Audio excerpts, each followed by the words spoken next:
In this video I'm going to show you how to mark a message as unread on Instagram. That is quite simple and easy to do, so let's begin.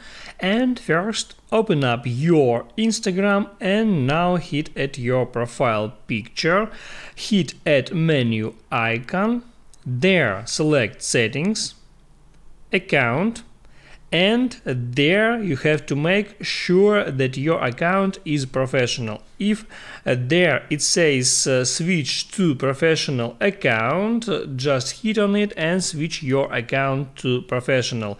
If it says switch account type, you can hit on it, and if you see switch to personal account, that means that your current account is not personal, and mark as unread feature will work on your account. So now you can hit at home button, then get into DMs, and now you can swipe over on some conversation to bring up that options, and now you can hit at unread to mark some conversation as unread.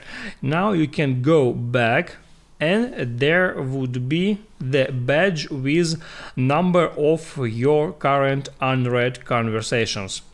That's how it works. If this video helped you out, don't forget to like and subscribe.